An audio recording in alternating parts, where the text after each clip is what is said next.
We are live. Assalamu alaikum, everyone. I hope everyone is well. Thank you for joining me today. We have a very special guest for today's show. Joining me is Rabbi David Mivasair. I hope I've said that correctly. Yeah. Hello, Rabbi. How are you? I hope you're well. Thank you. Thank you. Thank you. Yeah. Good. Thank you for taking the time out to join me. I really appreciate it. I know you're probably really busy, so I really appreciate you taking the time out to join me today. Sure. I'm grateful that introduced me to some other people and share this conversation. I hope it's helpful. Yeah, hopefully it'll be a positive one, and it will benefit a lot of people. I just want to say before we start that our faiths, obviously Judaism and Islam, they share a lot of commonalities in terms of like dietary laws, rituals of purity, our outlook on monotheism, just like sort of in our many prophets that we share, with Moses being the most mentioned prophet in the Quran. Judaism, like Islam, is a religion of peace. Can you please explain for anybody who doesn't know sort of the differences between Judaism and Zionism? Huge difference. Okay. Yes. Question: the difference between Judaism and Zionism. Well, let me just play with this camera. Confusing. Yeah. So of course, Judaism is our religion. Is literally thousands of years old. The foundation of Judaism is in, and Judaism is this is so confusing for me. I should stop looking at the picture. I can't talk when I'm yeah, so Judaism, as I said, the foundation of Judaism is in the Bible back thousands of years. Oh no, we seem to have lost. Sorry, Rabbi, we seem to have lost you. Oh, there you are. Okay. Yes. Judaism teaches us about our relationship with God and about living ethical life and the kind of moral commandments for living in this world. A good human, and about prayer and about human relations, many things. And it's full of actually beautiful rituals, our Sabbath and holidays and specific prayers that are in, our prayer book. So many stories and teachings and songs. And in contrast, Zionism is a modern political ideology that grew out of a climate of growing nationalism in Europe in the very late 1800s, which, what's that, 130 years ago?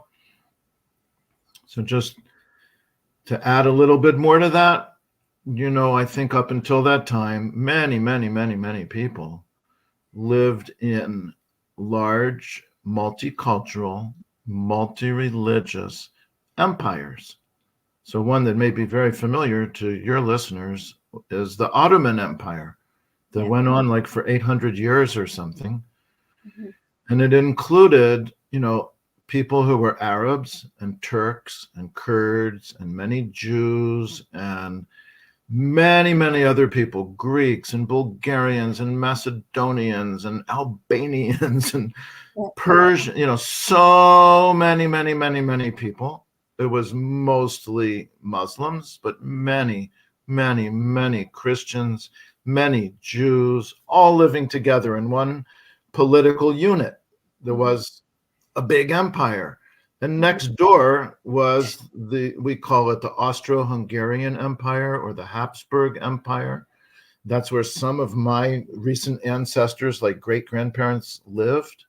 And it included, again, so many people, Poles and Germans and Czechs and Slovaks and Romanians, Hungarians, Slovenians. It's a very, very long list. You get the idea of what I'm saying. They spoke many different languages.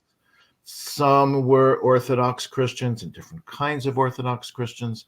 Some were Catholics, and there's different kinds of Catholics.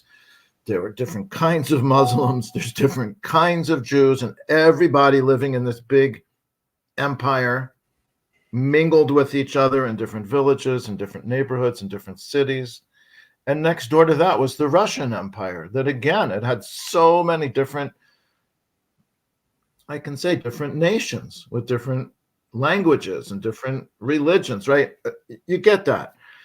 And around the middle of the 1800s, in certain places, there was an impulse to kind of bind people together into like more of a like an ethnic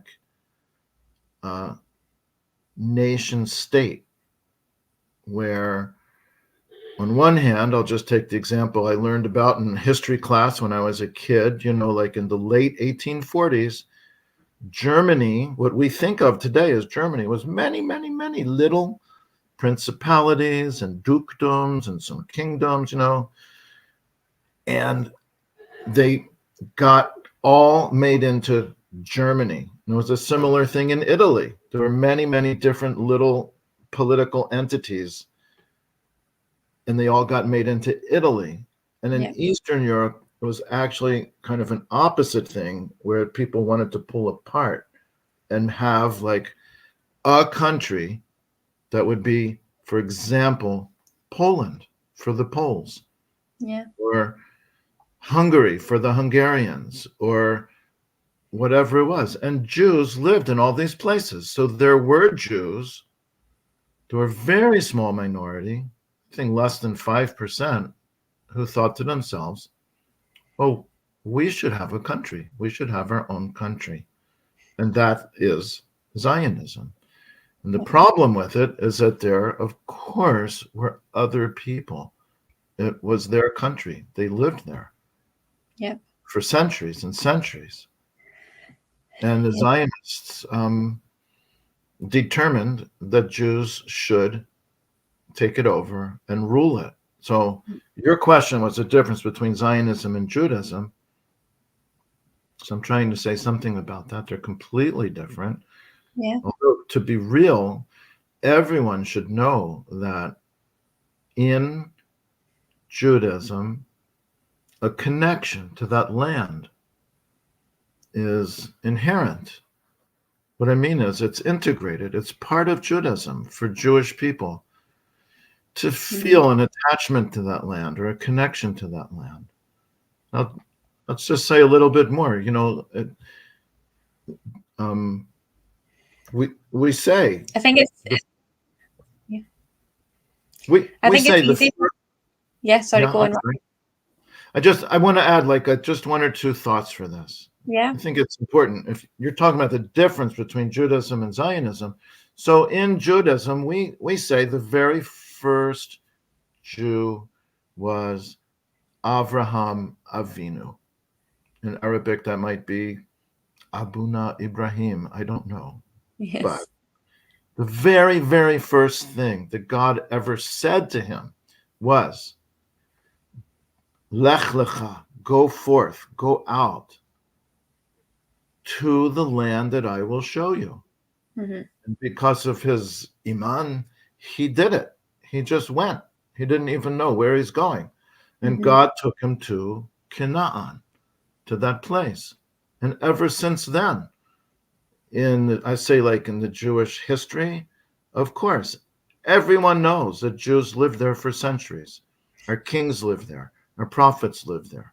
Our Torah was written there, right? The Bible. So that's our history. And in our religion, our holidays are connected to the seasons there. Like we celebrate Passover when it's spring there, regardless of where we live, right? I'm in Canada. I could be buried under snow, but when it's spring there, that's when I celebrate Passover. The other side of the year, during the fall, we have a beautiful holiday called Sukkot that celebrates the harvest. But in our religion, it's the time of the harvest in Eretz Yisrael, in the land of Israel. It's not the time of the harvest in, Ontario. So I'm just saying that a connection to that land is so integrated into Judaism, it's like don't even think about separating it. Yeah. But that's not Zionism. That's Yeah. not separating out different people, making a government and a state, a country. That's Zionism. And that's not anywhere in our religion to do anything like that. And I think it's easy to get the two mixed up for people that are not fully aware of what Judaism is. I know you lived in Israel for quite a long time. What is the Zionist perception of Palestinians and Muslims in general? Not the Judaism, but the Zionist perception. Well, there are different Zionist perceptions. There's like a spectrum. We see today with this current government that's been in power for a little more than a year, they're like extreme racists, just extreme, fanatic, chauvinistic, triumphalistic racists. And their attitude, they say what their attitude is. You can hear Israeli ministers in the government just saying that these people they're animals and we need to get rid of them. And there's horrible things like that. That, if I were to say, that's the dominant attitude among Zionists today.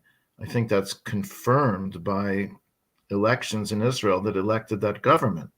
Mm-hmm.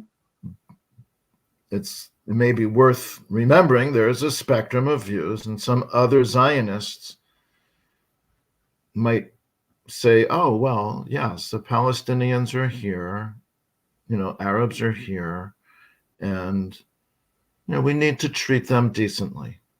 But we can't let them dominate. We can't give them complete equal rights, right? And then much more important than how people think about other people actually is how they're treated. What do they do? So if you look at how Zionism, as it's manifested into this world, actually treats Palestinians, you get the answer to your question. Yeah. And it's really sad what's happening on both ends of the spectrum. I mean, I don't think loss of life on either side is justified at all. Horrible. You've been very outspoken about the plight of Palestinians, and you've given over, $50,000 in charity to show your support.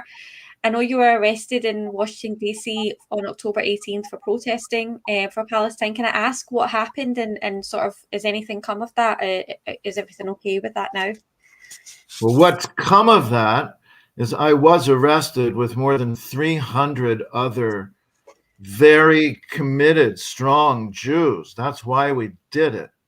It was completely intentional. So being arrested is a vehicle or a method for getting our message out to the world. And the message we had to get out to the world, especially to other Americans, is when our politicians say that they're doing something to support Israel for the Jewish people, like for the Jews of America, they have to support Israel. That is a complete lie. So we were 300 who got arrested. There were over 600 of us that went into the room and did what we did, but 300 didn't want to get arrested that day. So when the police, they said, if you don't leave, we're going to arrest you, they chose to leave. And that's, God bless them. Yeah. But there was also more than 3,000 of us outside blocking the main street that goes through Capitol Hill in Washington, D.C., called Independence Avenue. They sat in that street and blocked it for hours. Wow. So again, it's not about me getting arrested. That's actually like we were in like every media in the world, and I'm sure BBC and I don't know the other things in Sky News, whatever, but we were in all the major, everything, New York Times, Washington Post, while we were sitting in the Capitol and holding that space with our sign saying, Jews say ceasefire now. We were there and we're getting like messages and calls from people actually in Gaza who were seeing it on Al Jazeera, right? So it was a very well-planned and well-executed action that we did. And you probably know that hundreds and hundreds of my Jewish colleagues and comrades have done things like that again and again and again. in Union Station in New York. I mean, Grand Central Station in New York, Union Station in Washington, D.C., and Los Angeles, and Chicago, and many places all over America to make it clear as can be that it's a lie to say that Jews support Israel, and it's a worse, damaging lie for politicians, members of Congress and Senate, and of course the same thing in the UK Parliament, to say that they're supporting genocide and apartheid because of Jews. Like, that's not, no, please do the opposite. Support freedom, support equality, support justice for everyone. That's what you need to do if you care at all about Jewish people who live in your country. Yeah, and well done to you. I mean, I think it's definitely, I have the utmost respect for all the Jewish people that have fought for Palestine. And I think it's important because even as Muslims, it shows Muslims and general people that it's not the Jews, like you said, it's not all Jewish people that have this thinking. It's a small minority that unfortunately have a lot of power and are committing these crimes. But it's not, they don't represent all Jewish people, and it's really respectable that you guys are really trying to make sure that your voice is heard too. Well, it's having an effect. It's definitely having an effect. And I want to add a few things, if that's okay. Yeah, please, of course. While we were there it's called the Cannon House office building, named after a guy named Cannon. But while we were there, we're like holding the space, Representative Pramila Jayapal from Seattle sent someone from her staff, from her office, to come and tell us, because we were there, she changed her position and she was going to sign on to a letter to Biden saying he should call for a ceasefire. That happened while we're sitting there. And another thing is, when we were being held by the police, there was over 300 of us just held in a big warehouse for hours and hours and hours. So there was a guy, just say, didn't look Jewish. He looked like he may have been Indian or Pakistani, and he wasn't wearing one of our T-shirts. He was wearing a nice business suit, and he was there along with 300 or more of us being held by the police. I just said, like, who are you? I've never met you before. Yeah.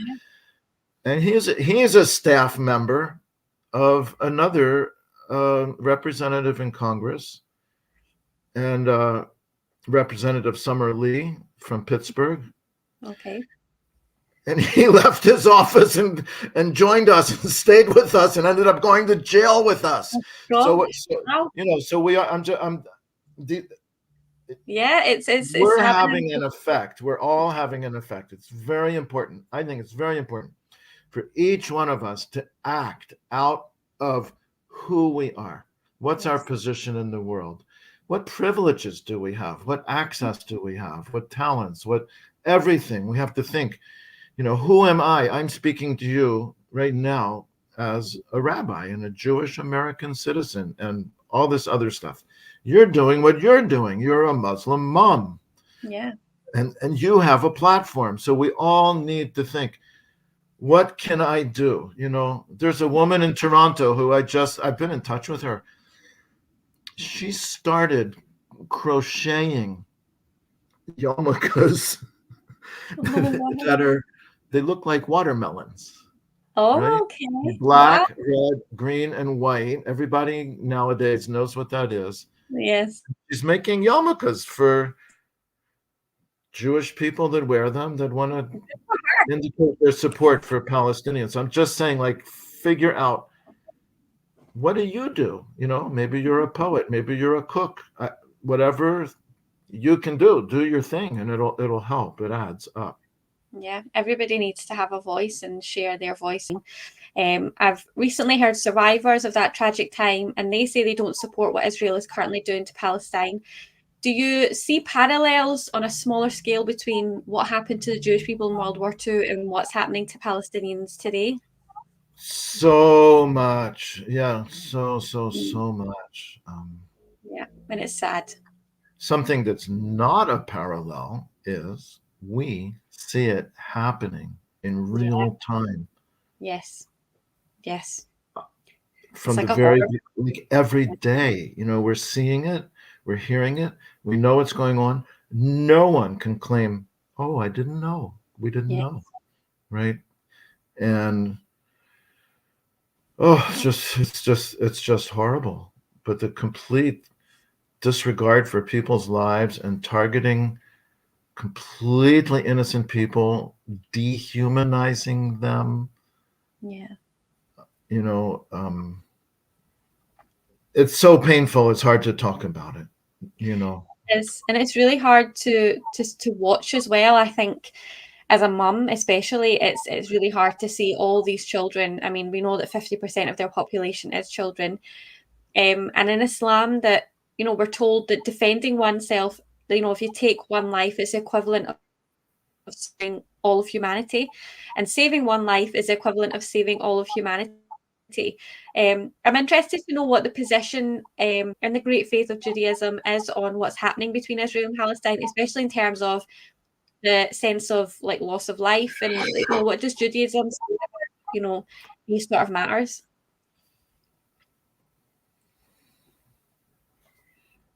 I think Judaism, actual real Judaism, could never imagine what's happening. Yeah. I mean, if you look at the very foundation of the Bible that's recognized throughout and beyond Western civilization, the Ten Commandments, thou shalt not murder, thou shalt not steal, thou shalt not covet. That means you want your neighbor's house. All these things are happening right now, so Judaism is full of laws and teachings about respecting other people, respecting their lives, like not shaming them, not making them feel bad. We have so many beautiful teachings about human relations, and so many teachings, that we teach little children. If you find a lost object, you're walking down the street and you find a thing that someone dropped, what should you do with that? Can you take it home and keep it? So many teachings, but it feels to me like a very kind of primitive tribal impulse. And I feel like when I say those things, I'm actually insulting people that actually are tribal. But to kind of take care of our own, disregard others, I think that comes from a very deep psychological trauma. It comes from fear. I'm not justifying it.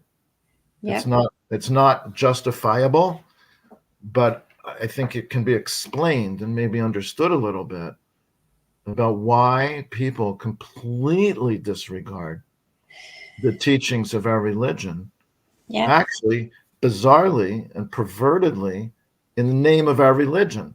It's completely backwards, And I'm not like picking out Judaism only because I mean, with all respect for the billion, faithful, beautiful Muslims in the world, people have done that in the name of Islam. They've killed people in horrible ways and destroyed entire villages and destroyed beautiful ancient cultural, artworks, and Christians, of course, have done that also for centuries and centuries.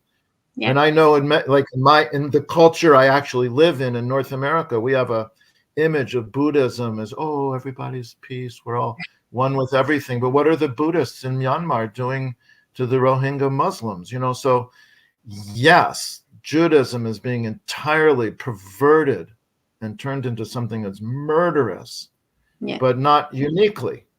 I hate to say it, Hindus are killing Muslims. It's like, humans, like whatever, we need religions to help us do better.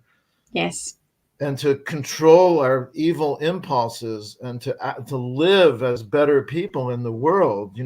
That's one of the things that religion should be doing. But religion itself is a way that humans even act out these horrible things towards each other. Yeah. I definitely, when you said that, I did relate to that, things that have happened in the past and people have done it in the name of Islam, and it's not what we represent. So it is sad that people use religion as a way of, not a cop out, but they represent a religion and not the way that it should be represented, and the way that it's not true. And mainstream media sometimes push that agenda, and that can then have a massive effect on the people that actually truly believe in the religion for the right reasons. So, mainstream media is a propaganda machine, and it's working in overdrive to justify the loss of life in Palestine just now. What are your thoughts on sort of the media slogans, such as Israel's defending itself, or this is a proportionate response, and this started on October 7th. That's the one that gets me every time. What are your thoughts on what's been said in mainstream media just now? All those things you said are obviously like made to distract people and to confuse people. So of course, this didn't start October 7th. It started more like 1947. Yeah. And anybody who's informed about this knows that even before the establishment of the State of Israel in 1948, there were very, very violent Jewish terrorist gangs that intentionally terrorized Palestinian communities so that the people would flee, and they were successful at that. So this goes back more than 75 years. Yes. It didn't start October 7th. That is just, as I said, it's a way to confuse and distract people. The other thing you said is that you said something about Israel having a right to defend itself. I think people have a right to defend themselves if they're right. Yeah. I'll just use like a simplistic analogy. If I invade your house and I have giant weapons and I kick you out on the street and you're stuck out there and you try to come and get me out of your house, do I have a right to defend myself while I'm stealing your house? Yeah. I don't know about that. That's about people, right? If let's say a person gets in the back of a taxi cab with a knife and puts it to the cab driver's neck, and the police come and shoot them. Do they have a right to defend themselves? No, they're committing a crime. Okay, but take it more on the scale of Israel has a right to defend itself. Israel is a country that is founded on that crime on a large scale. In 1948, everyone knows this. 750,000 or 800,000 Palestinians were driven out of their homes by massive violence. They had a choice, either flee or die. Many of them died. We don't even talk about that. Yeah.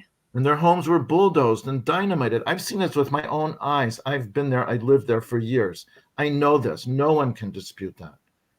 Innocent people. So that is the foundation of the State of Israel, and it hasn't stopped since then.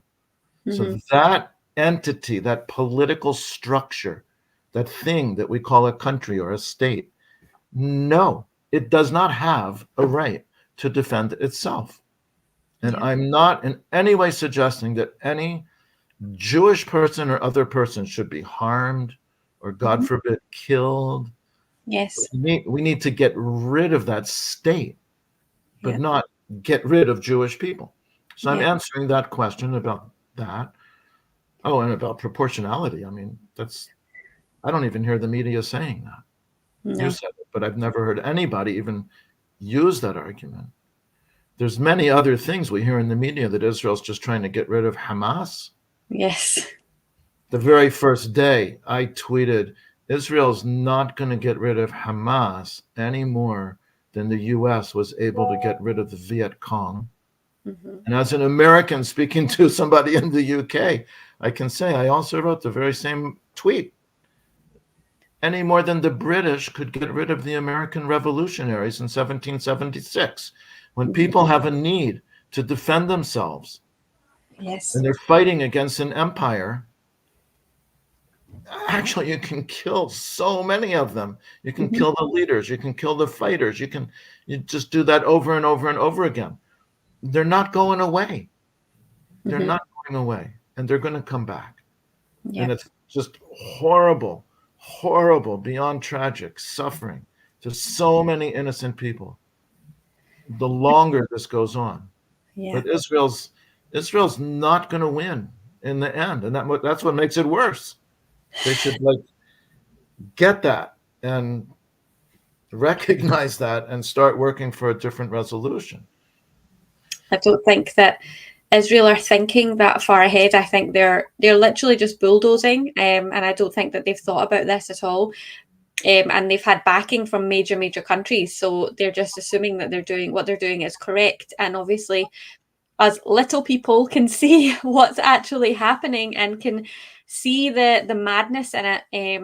And it is really sad, and it's really refreshing to hear someone of your stature, Rabbi, really talking about Palestine and talking about the real facts. And I think sometimes in everything that's happened, the facts get missed. They get missed, and people don't actually look at what has happened, and their emotions get involved, their egos get involved, and we miss the facts.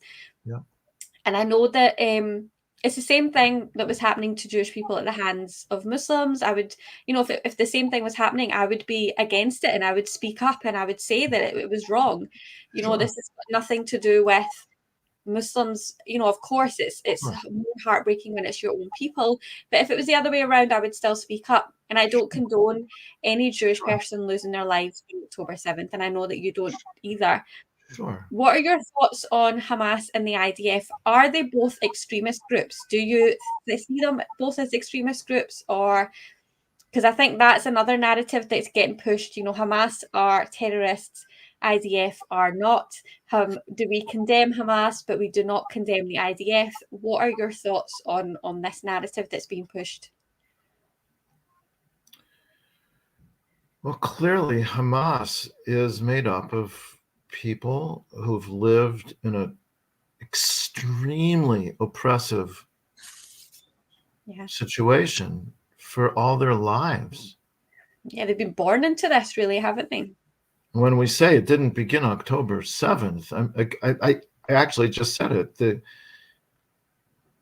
Palestinians who lived in their own towns and villages and neighborhoods and cities in 1946, 47, 48, they were pushed out. And many, I don't know the numbers, maybe 200,000 went to Gaza. So their children, maybe my age or a bit younger, their grandchildren, maybe your age or younger, right? So who is Hamas? They're people who were born there. 80% of the people in Gaza are descendants of those refugees who were expelled. Yeah. And we all know this. The last 16 or 17 years, Gaza has been under a complete siege. Israel controls everything that goes in and out. Farmers in Gaza can't export. People dying from cancer can't get treatment. I mean, we know this 16 or 17 years. So let's just say I'm just going to say men because it seems like Hamas is a rather gender segregated kind of place. But the fighters, when they were 5 years old and started to get a concept of the world around them, that was the world that they were living in. Yeah. And now they may be 21 or 22 years old, and that's all they've known their whole lives. Yeah. And I've been in contact with people in Gaza for years. I help people there by sending them money. And sometimes they write to me and they say, before all this, they were saying that living there is like dying every day. So my sense of Hamas is that they are people fighting to liberate their people. Yeah. And I think that is something that is actually necessary. It's made necessary. It's forced on them, and that makes it necessary. It's not the way they'd want to live. Who would ever want to fight and kill or be killed. That's not anything that any normal person would ever want to do.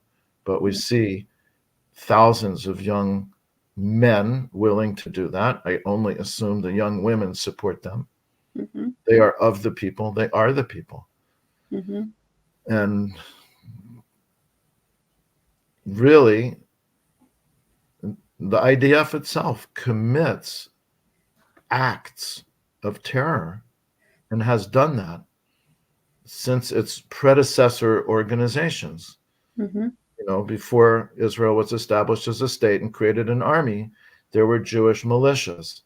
One of them was called the Haganah, which in Hebrew means defense, but it engaged in a lot of offense, a lot of initiating campaigns to force Palestinians out of their homes before the founding of the State of Israel. And there were two other organizations that were explicitly terrorist organizations. That in Hebrew they're called Lehi and Irgun. And they did the attack on Deir Yassin and, in many places. There's, I'll just say for anybody that hasn't yet read the book, Ethnic Cleansing of Palestine, written by an Israeli history professor who was driven out of Israel because what he wrote exposed a lot of their lies and challenged their like kind of sacred mythology about themselves. And he lives in the UK now. His name is Ilan Pape. It's a fairly small book. And I lived in Israel. I thought with my eyes open. I thought I wasn't naive. I thought I knew what was going on. I thought I wasn't brainwashed. Yeah. I lived there for years. And I was in my 50s. And I read that book. And I have to say, it shocked me. Mm-hmm. Things that I would argue about. I argued vociferously with people like, oh, Jews never stole any land. No. Not until May 15th, 1948, the morning after they declared the state and those Arab armies invaded and they had to defend themselves. And there was a war. If there wasn't a war, they would have been killed. And in the end of the war, they took people's land. I used to argue that until I read that book. So I'm saying that to encourage anybody that hasn't read it to please read it. It's written by an historian who was born and raised in Israel, became a professor at the University of Haifa. His parents fled Hitler, so you don't need to explain to him about anti-Semitism. Yes. And he essentially had to flee Israel because he was so vilified there. So anyway, that is, and I was making the point about the IDF, like to say that Hamas are terrorists. Oh, but the IDF is defending its people. That's just not the case. Yeah, that's true. So and I have heard of that book. There's so much. I know it's a lot to take in at the one time. I have heard of that book before. Dawa Virginia, Brother Ramsey actually said that. Assalamu alaikum, he's in the chat. He's actually said that book to me before, and I do want to read it because I've heard it's a really good read. It's a good read, but it flipped my understanding. I would call myself, seriously, 10 years ago, I'm 71 years old, and I've been involved with this for more than 50 years. I would say the first 40 years, I would call myself a liberal Zionist or a progressive Zionist, like one of those people. It's like, I love Israel, but Israel's not good for the Palestinians. We need to do better, right? That was like my attitude. Yeah. But I'm telling you, that book, The Ethnic Cleansing of Palestine, flipped my perceptions of what really happened. And I want to mention another book, also written by someone in the UK, that I read only maybe 2 years ago. And it's a book called State of Terror. State of Terror by Thomas Suarez. I would say look it up, get it out of a library and read it, or buy it. I took it from a library. But after everything I already knew, to read that book was a further shock for me. And it's completely based on contemporary primary sources, news reports from like the British Army archives, because the British occupied Palestine. And it's completely about Jewish terror gangs in the late 1920s through the 1930s into 1940. The book ends in 1948. I'm responding to you asking about the IDF. Yeah. And you use the word terrorist, right? So Yeah. the origins of the IDF are horrible terrorist things that, again, I had heard these things, but I did not integrate it into my overall thinking and understanding. So, like, way back then, there were Jewish gangs who would, like, drive past, like, an Arab coffee house or tea shop with machine guns and just machine gun people. Oh my gosh. Or throw a grenade into a mosque while people were in it. That's horrible. And they blew up buses. They introduced terrorism to the Middle East. They blew up buses. They blew up trains. They blow up trains. They fix the train tracks. They blow it up again. They murdered or assassinated their fellow Jews. Wow. Jews immigrated there. Things were bad in Europe. Some Jews were idealistic and wanted to build a nice Jewish country in Zion. But other Jews were fleeing from Hitler and anti-Semitism and went there. Some of them got jobs. Mm-hmm. For example, being a policeman, working for the British. And these Jewish terrorists just needed to drive out the British. Mm-hmm. So they killed their fellow Jews who were working for the British. Not that that's any worse than killing Palestinians, but I'm just saying they did that too. And I didn't even know about that until about 2 years ago. So I just want to encourage people, not that you need to know anything worse than what you see today. I mean, just look at today's news reports. You don't need anything more than that. But if you want to get some history, this book called State of Terror by Thomas Suarez. Definitely. I will definitely check that out because it seems something that I really need to read. Yeah. Oh, it's so horrible. And you've said several times something about misrepresentation, misinformation, disinformation, creating an image that is so not true. Yeah. And these are things, again, I didn't know this for more than 50 years of my involvement with Israel and Palestine as like a main focus of my life. I didn't know this until I read that book. Wow. That is eye-opening. Can I ask what your recent take on was on the recent hostage release situation and the so-called ceasefire that was breached? Because it was nice to see videos coming out of Palestine of, men sort of having food and getting together on those couple of days instead of the videos that we were seeing. Obviously, everything's gone back to the way it was, unfortunately. But what was your take on that? Well, of course, it was a good thing. Yeah. It should be complete. Like everyone who's being held against their will by someone else, who's not guilty of anything, should be free. And when I say that, of course, I'm thinking of 2.2 or 2.3 million people who are trapped in Gaza and have been trapped in Gaza, most of them since they were born. It is, I would say it's an open air prison, but now it's more like just like a death camp. So they should be free. Everyone knows there are thousands and thousands of Palestinians held in Israeli prisons who are completely innocent. And other Palestinians who live in the West Bank. I don't know the number, something like 2 million there are also not free. If you're a Palestinian living in the West Bank and your grandmother lives 5 kilometers away, you're not free to just go and visit your grandmother. You know what I'm saying, right? There are checkpoints, there's roadblocks. This has been going on for more than 55 years. So when we're talking about freeing hostages, most Palestinians that are not exiled from their country are hostages in their country, and that they need to be freed. And of course, any remaining Israelis are being held as hostages by Hamas. They need to be freed. But to be realistic about it, what leverage does Hamas have over Israel? That's why strategically Yeah. they did take those people hostage. And you know, a few days after October 7th, maybe it was the 8th or 9th, I don't know, there was an Israeli woman named Yasmin Purat who was in Kibbutz Be'eri. And she was captured by Hamas.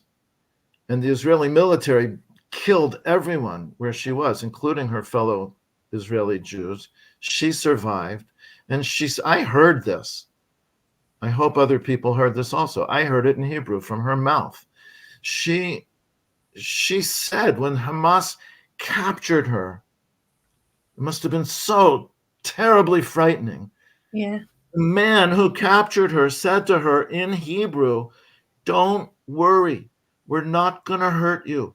We just want to take you to Gaza." Mm. Not as a tourist, of course, but that was their strategy. How can they have any leverage over Israel? And quite honestly, I don't think the people controlling the government, care much about their hostages. If they want to get their hostages out, it's very clear how they can do that. Stop bombing them. Yes. So Israel's killing the hostages, not Hamas. Yep. We can also see when Hamas did release hostages, what I immediately noticed, their hair was clean and fluffy. Yeah. Their faces were clean. Their clothes looked nice. They're walking. What I soon saw after that is they said goodbye. Some of them even hugged. You get what I'm saying? They were kept in reasonably good conditions for, I don't know what it was, like 6 weeks. And when we see people released from Israeli prisons, they're in horrible condition. Yeah. We saw an Israeli mother wrote in Hebrew handwriting a note, she said, to the generals of the Al-Qassam brigade for treating her like a queen and treating her daughter like a princess and wishing them the best. Like, I read that Hebrew. I know what Israeli handwriting looks like, kind of like a woman's handwriting in Hebrew. I know what this looks like. That's authentic. Wow. It's amazing to hear you tell the truth, because a lot of people don't tell the truth. Yeah, it's mad, and it's really, and you're right. I mean, nobody should be held against their free will, including Of course. all countries. Do you think that the Israeli government's end goal is to stop this? Do you think it's going to stop anytime soon? What do you think their end goal is? Is it to just get all of the Palestinians out of the country? The Israeli government, I think we have to look at this kind of in a layered way. Like, yeah, what I mean is there's kind of like political goals that might have some rationale, regardless of how distorted and psychopathological they are. Yeah. But I think actually on another layer, something very deep down, is more of really psychological and emotional stuff that it's very, before I use the word primitive, but I don't really want to use that word. It's probably like pre-conscious or unconscious. Yeah, I think so too. Yeah. That comes from repeating stories and history of so much Jewish victimization, complete disempowerment, suffering for centuries. Yeah. That some people react to that in a very unthinking way. Yes. By basically wanting to inflict that on someone else. And it makes no sense. And people, they're not even, I don't think it comes from thinking. Yeah. And I do think that's what's underlying what the government of the country of Israel is doing. Yeah. And I think they do want to, honestly, I think more than expel the Palestinians and take the land, I think this is really a kind of a pathological wish to just inflict suffering and misery on other people because of this identification with having been victims. Yeah. And it's not healthy, it's not right, it's not good. And it's also, of course, causing so much suffering. But I think if we look at it only on a political level, we're missing what's really going on. And I've seen people writing and talking about, like, oh, Israel has found a gas field under the Mediterranean Sea just off the coast of Gaza. So, of course, they're kicking out all the Palestinians so they can take this gas, right? Well, that would be very rational. That could happen, but that's not why this is happening. It's coming from a place that is so deep and so dark. I don't think people can even rationally think about it. No, you can't. And me and my husband have conversations all the time about this, about how can people, see things. And even when I see videos of, actual soldiers, what they do to other human beings, I don't understand it. It's almost like the work of the devil to me. It seems like, and that's what it feels like as well. I know you've got an organization called Independent Jewish Voices. Can you tell us a bit about the organization? How can people get? Yeah. Well, I am just assuming that most of the people watching and listening are in the UK. If I'm wrong, tell me. No, actually all over. I have people from all Okay, over. good. Yeah. So I want to talk about 4 organizations. I live in Canada. Okay. So I'm active with a really important organization here called Independent Jewish Voices Canada. And anyone who's in Canada, I invite you, please, look us up online, ijvcanada.org. Join us or support us or just learn about us. Know that we're here and we're growing. I want to say, sadly, we're growing day by day. More and more Jewish people are feeling the need to join us. I wish that wasn't the case. Yeah. I wish everything was so quiet that nobody paid attention to us. But we are growing in members and we're growing in influence. And that's very important. Yeah. And then, even much more important than what we're doing in Canada, is the group that I'm also a member of in the US. Okay. I am an American. I was born and raised there. Even my great-great-grandfather was born there. I'm a 5th-generation American Jew. Oh. But I feel like no matter what I do in Canada, it has very little impact on Israel. I'm really grateful that yesterday, only yesterday, the Prime Minister of Canada signed a joint statement together with Australia and New Zealand, finally calling for a ceasefire. Gosh, thank goodness. And I think Independent Jewish Voices had some role in that. Great. Wow, that's really But good. my point, the reason I mentioned that, it's great. Yeah, it's like more than 60 days too late. I know. He's just calling for a ceasefire. He's not saying he's not going to do anything about it. Yeah. He's just using that word. But what I want to say is, I just want to say that has minimal impact. Mm-hmm. The real support for Israel is completely from the United States. If the United States would stop, Israel would have to stop within 2 or 3 days. They cannot maintain themselves without support from the US. No. So myself and about 250,000 other Jews are members of Jewish Voice for Peace. Jewish Voice for Peace. Wow, okay. In the United States. And I really beg everyone who is an American, whether you're in the US or not, connect with Jewish Voice for Peace. Mm-hmm. And then, since you are in the UK, I want to mention 2 groups I know about there. One of them is called Na'amod. Okay. It's Naamod, Na'amod. Okay. And that's the Hebrew word for, like, we will stand, we will rise. Na'amod, it's a very good organization of Jews in the UK doing the same work that we're doing. And there's another one that's called Judas, Jewdas. And they are allies in this struggle in the UK. And again, if any Jews are listening, please join them. And all the people that aren't Jews, know about them, give them your support, invite them to your meetings and your rallies, and we're in this together, all of us. Yes, definitely.